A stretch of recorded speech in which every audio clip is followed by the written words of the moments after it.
Sabi mo may relationship ka with the Lord? Yes. Kwento mo nga. Oh my gosh.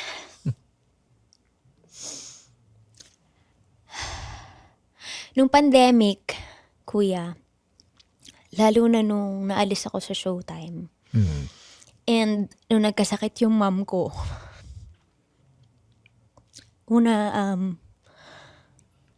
nawala yung trust ko kay Lord. Totoo yun.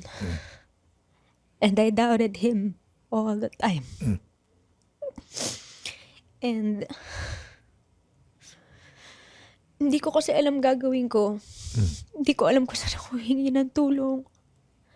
Hindi ako makahingi ng tulong sa kamag-anak ko. Alam mo yun. And wala akong pera. I questioned Him. Ganito, wala naman akong ginagawang masama sa mga tao. Wala akong ginagawang masama. And ba't ganun yung nangyayari?